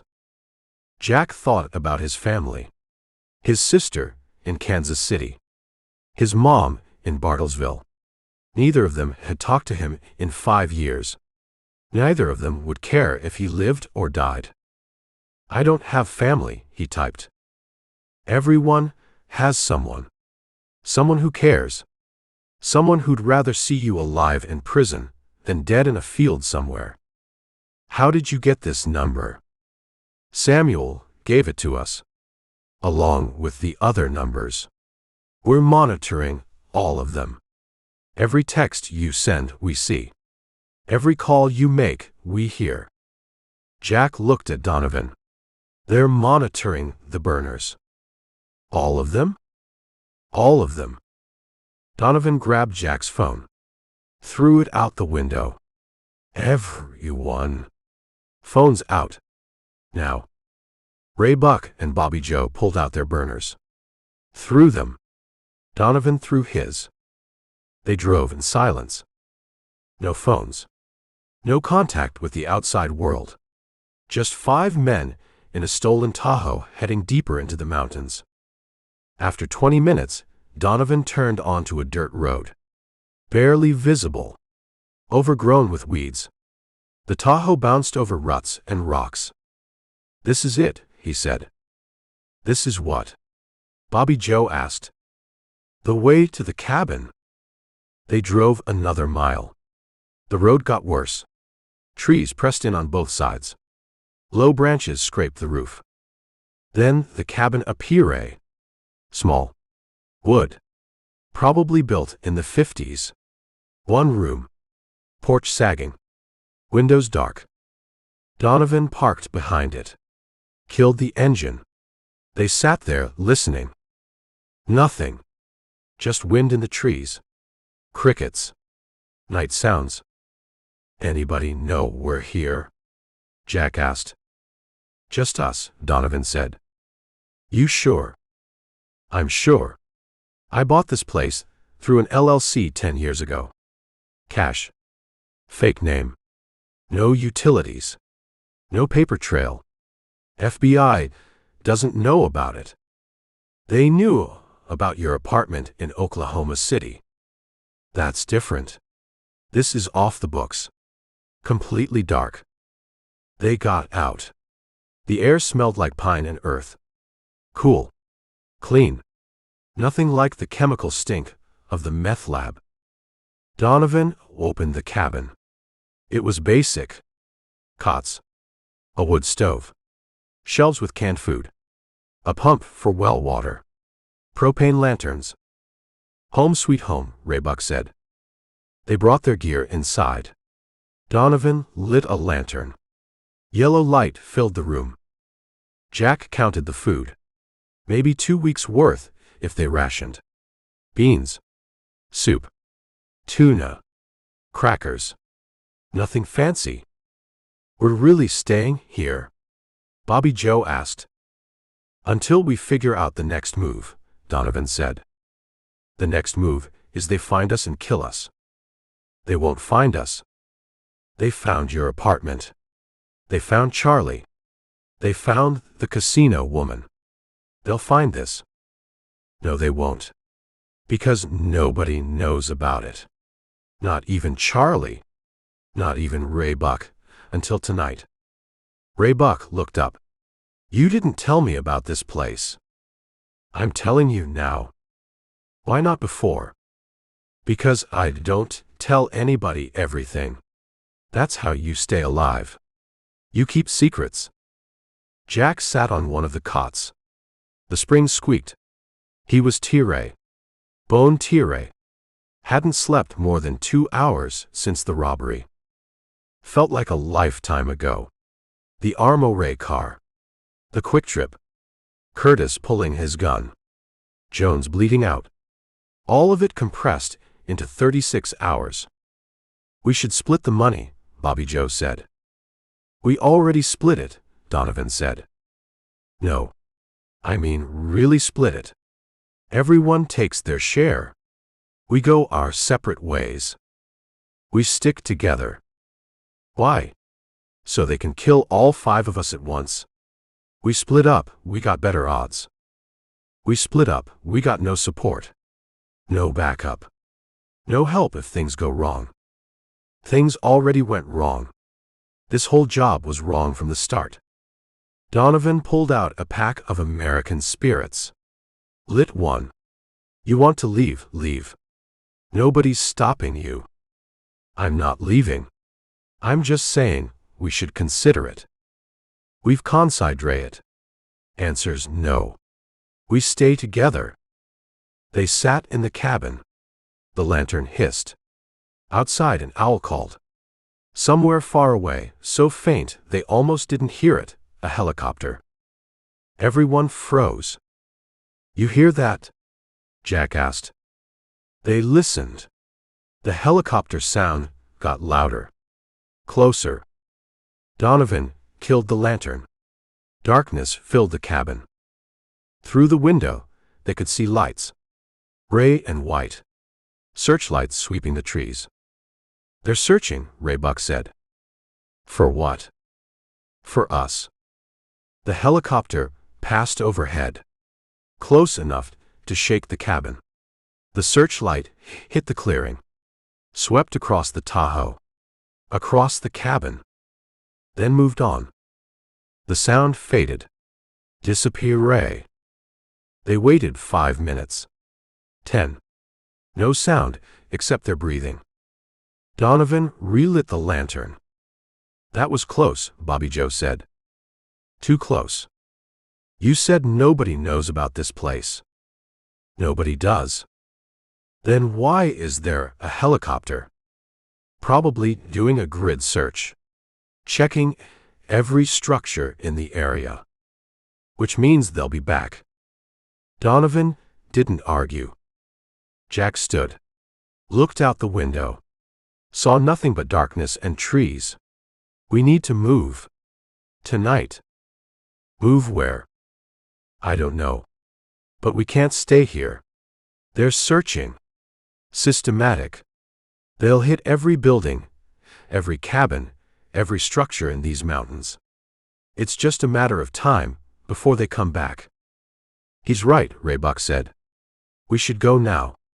While we have darkness. Donovan smoked his cigarette down to the filter. Crushed it under his boot.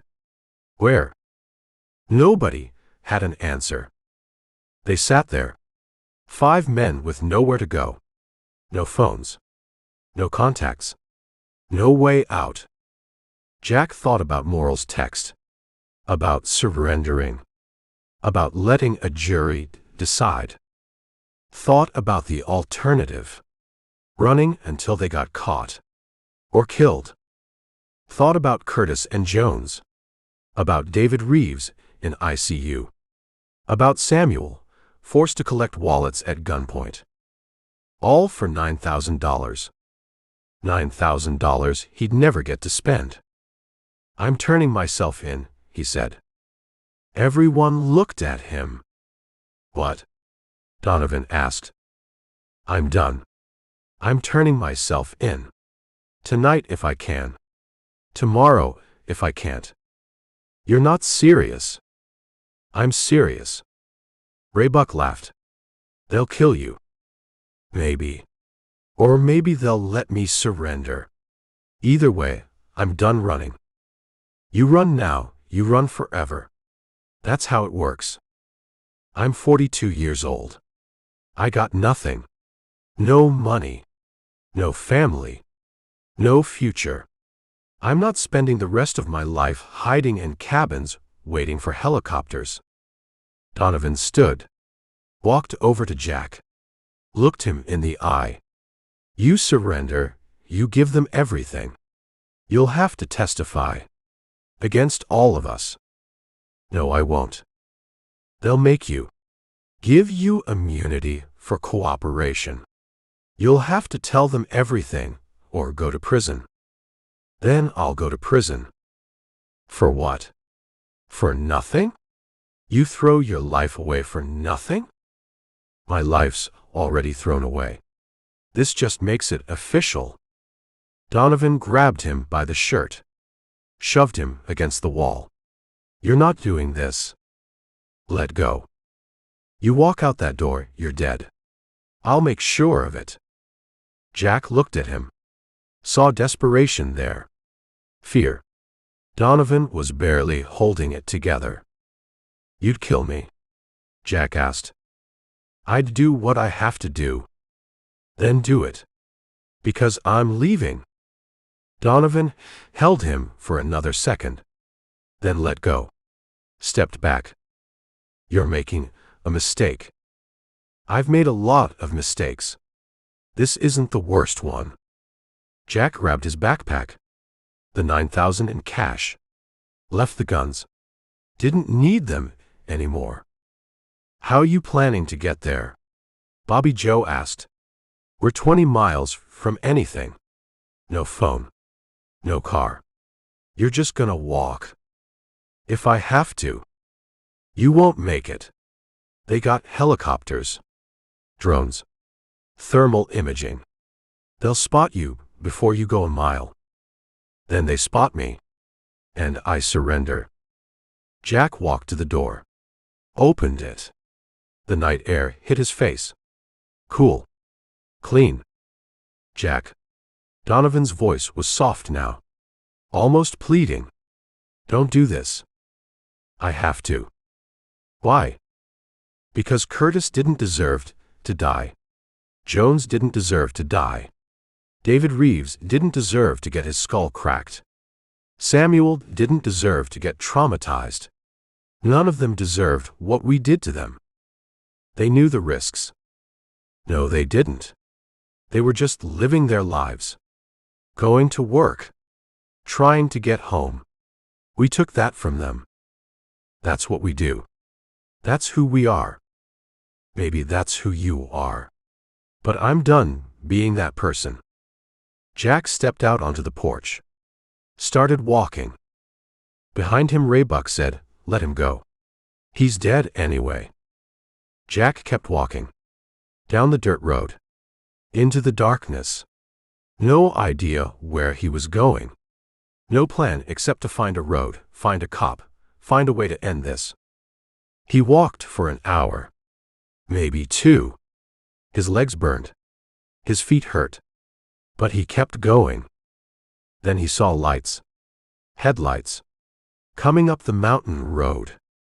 He stepped into the middle of the road. Raised his hands. The vehicle got closer. A black Suburban. FBI written on the side. It stopped 20 feet from him. Doors opened. Agents piled out. 5 of them. Guns drawn. Flashlights. On the ground. Get on the ground now. Jack knelt. Then lay flat. Face in the dirt. Hands behind his head. An agent came over. Pressed a knee into Jack's back. Cuffed his hands. Jack Blake. Yeah. You're under arrest. They hauled him up. Searched him. Found the 9,000. Took it. Shoved him into the Suburban. Another agent got in beside him. Older guy. Gray hair. Suit. The kind of calm that came from 20 years chasing criminals. "I'm Special Agent William Morrill," he said. "We've been looking for you." "I know." "You gave up." "I gave up." "Why?" Jack looked at him. "Because I was tired of running." Morrill nodded. Like he'd heard it before. Like they all said the same thing in the end. "Where are the others?" "I'm not telling you that." "You will, eventually." "They all do." "Maybe. But not tonight." The Suburban started moving. Back down the mountain. Toward Tulsa. Toward booking. Toward a cell where Jack would spend the rest of his life. He looked out the window. Saw the darkness rushing past. Thought about the cabin. About Donovan and Ray Buck and Bobby Joe still hiding there. Thought about how long they'd last before the FBI found them. Not long. Nobody lasted long. Chapter 5. The FBI field office in Tulsa smelled like burnt coffee and fluorescent lights. Jack sat in an interrogation room. Gray walls. Metal table. 2 chairs. Camera in the corner with a ray light that meant recording. His wrists hurt from the cuffs. They'd kept them on for the ride down the mountain. Took them off when they booked him. Fingerprints. Photos. DNA swab. The whole process. Now he sat alone waiting for Morrill. The door opened. Morrill came in, carrying a folder and a styrofoam cup. "Coffee?" he asked. "No." Morrill sat across from him. Opened the folder. Crime scene photos spilled out. Curtis on the floor. Blood spreading. Jones in the Armoire car. David Reeves with his face split open. "You want to look at these?" Morrill asked. "No." "You should. These are the people whose lives you destroyed." Jack looked anyway. Couldn't help it. Curtis looked smaller in death. Jones looked young. Reeves looked broken. "Curtis Boyd," Morrill said. 46. Truck driver. Wife, Laura. 2 sons, ages 12 and 14. Started driving trucks at 22. Never missed a day of work in 24 years. Stopped for gas and a sandwich. Ray Buck Whiteman shot him 3 times. Jack didn't say anything. J.W. Jones. 28. Former Marine. Served in Iraq. Got out after 1 tour. Took a job with Brinks because it paid better than anything else he qualified for. Engaged to be married in June. Bled out on an operating table while surgeons tried to save his leg. Still nothing. David Reeves. 53. Quick Trip manager for 11 years. Worked his way up from cashier. 2 daughters in college. He's in ICU right now. Doctors don't know if he'll regain full brain function. His wife is sitting by his bed, wondering if he'll ever recognize her again. Morrill pushed the photos across the table. "These are your victims. You want to tell me it was worth it?" "No." "No what?" "It wasn't worth it." "Then why'd you do it?" Jack looked at the ceiling. Water stains. Acoustic tiles. The architecture of government buildings everywhere. "I needed money." "You got $9,000. Split from 45. That's what 3 lives are worth to you?" "I didn't kill Curtis. I didn't kill Jones." "You were there. You participated. Legally, that makes you just as responsible." "I know." Morrill pulled out another photo. Samuel. Looking young and scary. This is Samuel Price. 19 years old. Works 2 jobs to pay for community college. You put a gun to his back. Made him rob people. Made him part of this. I know. He can't sleep. Has nightmares. Sees Curtis getting shot every time he closes his eyes. His parents want him to quit school, move back home, get therapy. His whole life just changed because you needed $9,000. Jack met Morrell's eyes. What do you want me to say? I want you to tell me where the others are. I don't know. You know. You left the cabin 2 hours ago. They're still there. I walked for 2 hours. They could be anywhere by now. Morrell leaned back. Studied him. You're protecting them. I'm not protecting anybody. I just don't know where they are. Bill Donovan. Raybuck Whiteman. Bobby Joe Newcomb. Where are they? Probably running. Same as they've always been running. Not for long. We've got roadblocks on every highway. Helicopter patrols. Thermal imaging drones. Local police. State police. U.S. Marshals. Every agency in Oklahoma is looking for them. Then you don't need me. Morrell opened the folder wider. Pulled out a document. This is a proffer agreement. You cooperate. You tell us everything. The U.S. attorney takes the death penalty off the table. You do life without parole instead of lethal injection. I'm not cooperating. Why not? These men aren't your friends. Donovan would have killed you if you'd stayed at that cabin. You know that. Maybe. Not maybe. He told you he would. We heard it on the wire. Jack looked at him. What wire? We had surveillance on the cabin. Audio only. We heard the whole conversation. You saying you wanted to surrender. Donovan threatening to kill you. Raybuck saying you were already dead. Then you know where they are. We know where they were. By the time our tactical team got there, they were gone. Took the Tahoe and disappeared. Jack almost smiled. Donovan was smarter than that. Knew the cabin might be compromised. Had a backup plan. If you had audio, you don't need me, Jack said. We need you to testify. Put them at the scene. Confirm their roles. A jury believes someone who was there. Especially someone who gave up and cooperated. I'm not testifying. Then you're looking at death. Oklahoma doesn't play around with cop killers. Jones wasn't a cop. Doesn't matter. You shot at Deputy Harkins. Under Oklahoma law, that's attempted murder of a peace officer. That alone carries death. Jack knew that was true. Knew the second Raybuck shot at that cruiser, they'd crossed a line. I'll take my chances with a jury, he said. Morrell closed the folder. You're making a mistake. Probably. But it's mine to make. They sat in silence. The camera kept recording. Somewhere down the hall, someone laughed. Normal office sounds. People doing their jobs. Morrell's phone buzzed. He looked at it. His expression changed. What? Jack asked. We found the Tahoe.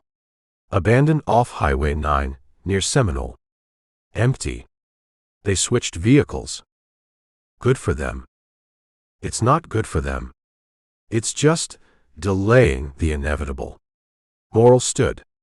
You sit here and think about what you're doing. Think about Curtis's wife. Jones's fiancée. Reeves's daughters. Think about whether protecting Bill Donovan is worth dying for. He left. Jack sat alone. The camera still recording. The ray light still on. He thought about what Morrell said. About Curtis and Jones and Reeves. About the lives he'd destroyed. Thought about Donovan and Raybuck and Bobby Joe still running. Still trying to find a way out that didn't exist. Thought about $9,000 and whether any of it matched Ray. The door opened again. Different agent this time. Younger. Eager. Blake. You got a visitor. I don't want visitors. It's your lawyer. I don't have a lawyer. You do now. Public defender. She's waiting. They took him to a different room. Smaller. No camera. A woman sat at the table. 35 maybe. Teary eyes. Cheap suit. The look of someone who carried too many cases and not enough time. Mr. Blake. I'm Jennifer Cass. I've been assigned to your case. Jack sat. I didn't ask for a lawyer. You're entitled to one. And based on the charges you're facing, you need one. What are the charges? She opened a folder. Different folder. State charges. Federal charges. Pages of them. 2 counts, capital murder. 1 count, attempted murder of a peace officer. Armed robbery. Kidnapping. Assault with a deadly weapon. Conspiracy. And about 15 other felonies. Federal charges include bank robbery, use of a firearm in commission of a felony, and interstate flight. We didn't rob a bank. The Armory car was transporting bank deposits. Legally, that's bank robbery. Great. The U.S. Attorney is seeking death penalty on the federal charges. The state is seeking death on the state charges. You're looking at 2 separate death penalty trials unless we work something out. I'm not cooperating. I'm not asking you to cooperate. I'm asking you to be smart. You've got no priors for violent crimes. You're a decorated veteran. You surrender voluntarily. That's leverage. We can use that. For what? To negotiate. Get death off the table. Maybe get some charges dropped. You could be looking at life instead of execution. Life in prison. Better than being dead. Jack looked at her. She meant well. Probably went to law school thinking she'd save people. Now she churned through court appointments, making deals that turned death sentences into life sentences. What do they want? He asked. Cooperation. Testimony against the others. Full disclosure about previous crimes. Maybe help locating Donovan and the rest.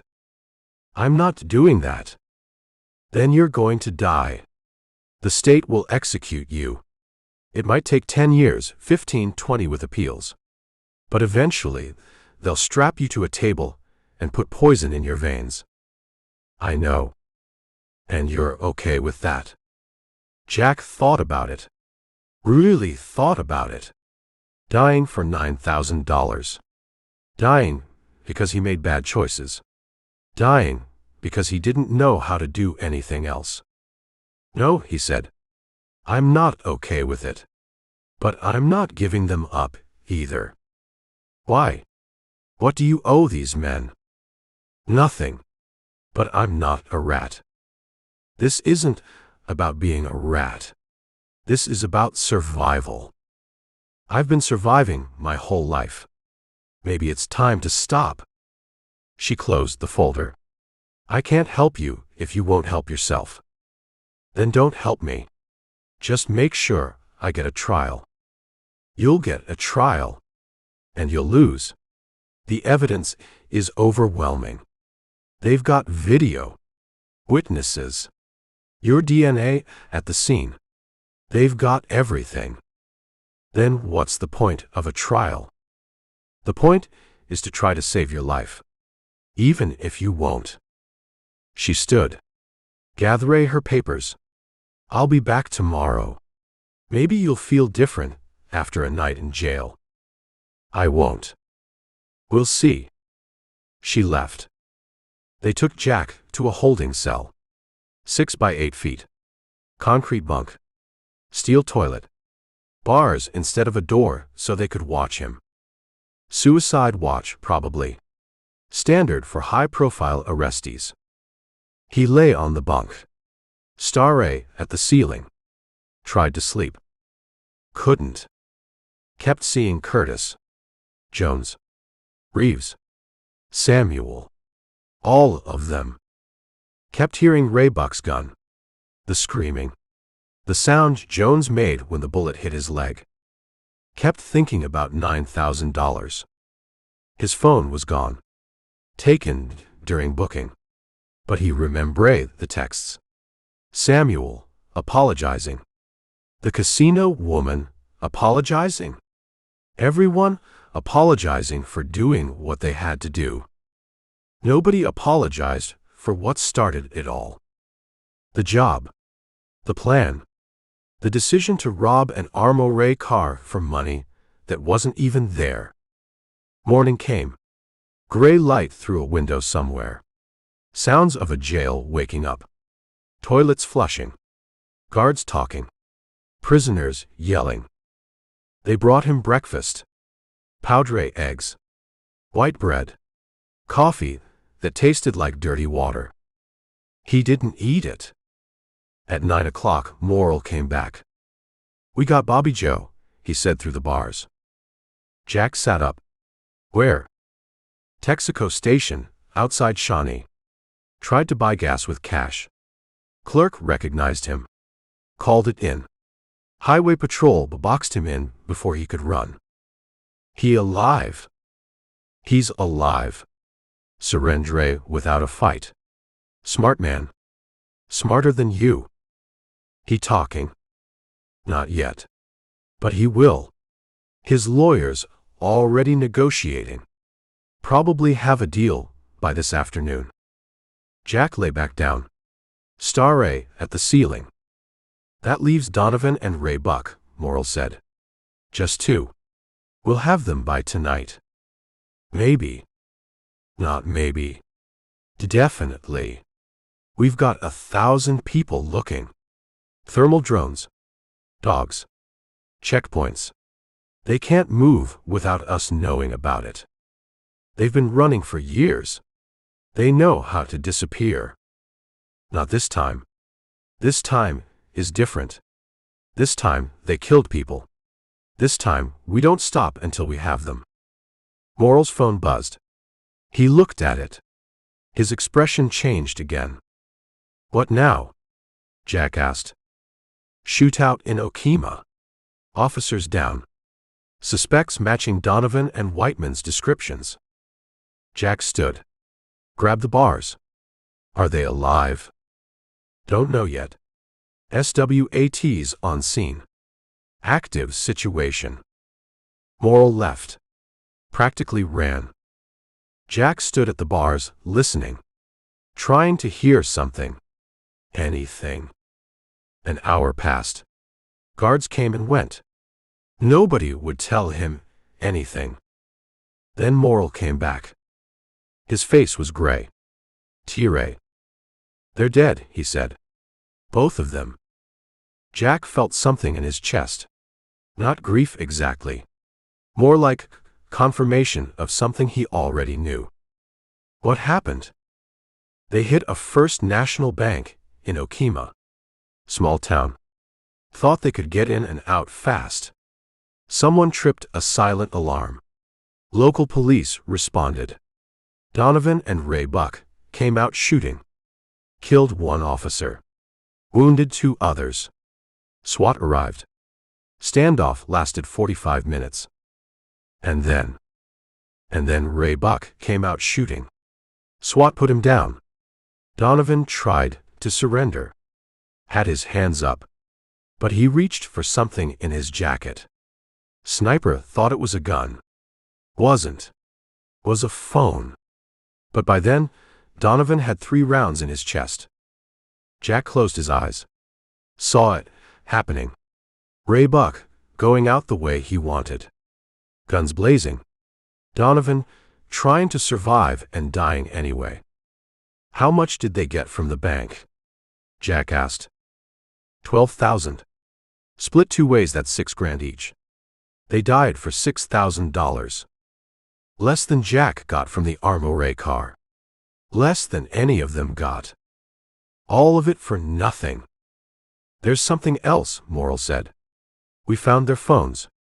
Text messages. Plans to hit another bank in Dallas. Then another in Houston. They were going to keep going until we stopped them. Or until they got enough to disappear. They were never going to get enough. That's the thing about criminals like them. There's never enough. There's always one more job. One more score. Until there isn't. Jack didn't argue. Morrill was right. That leaves you and Bobby Joe, Morrill said. Last two standing.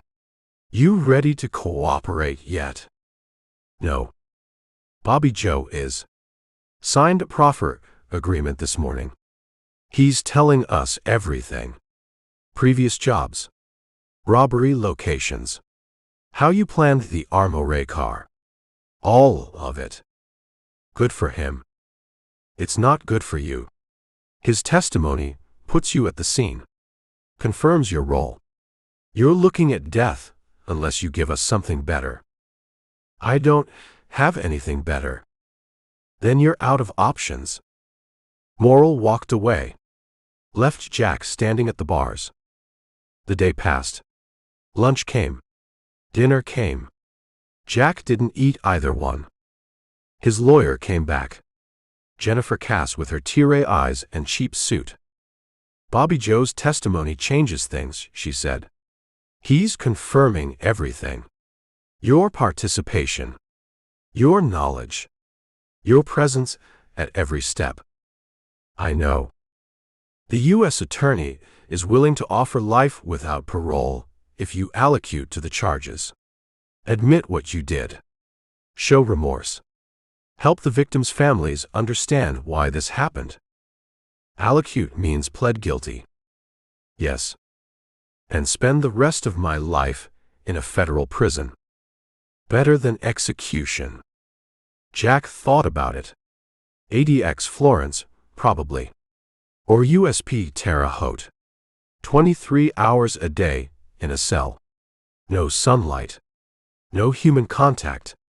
Nothing but concrete and steel and the slow death of time. What if I go to trial? He asked. You lose. The evidence is overwhelming. Bobby Joe's testimony. Video footage. Witnesses. You'll get death. But there's a chance. Small chance. That I don't. There's no chance. Zero. You will be convicted. You will be sentenced to death. You will spend 15 years on death row appealing. And then you will die. Jack sat on the bunk. Put his head in his hands. Thought about Curtis and Jones and Reeves. About the lives destroyed for nothing. Thought about Donovan and Ray Buck, dead in Okima. About Bobby Joe, cutting a deal. Thought about $9,000 he'd never spend. I'll take the deal, he said. You'll plead guilty? Yeah. And allocute. Tell the court what you did and why. Yeah. Jennifer pulled out papers. I'll inform the U.S. Attorney. We'll schedule a plea hearing for next week. You'll enter your plea. The judge will accept it. Then sentencing in 60 days. And then you go to prison. Forever. Until you die of old age in a cell somewhere. She gathered her papers. Started to leave. Miss Cass. She turned. Does it matter? Jack asked. Any of it? The plea. The remorse. The explanation. To who? To anyone. To Curtis's family. To Jones's fiancée. To Reeves's daughters. She looked at him for a long time. No. It doesn't matter. Nothing you say will bring them back.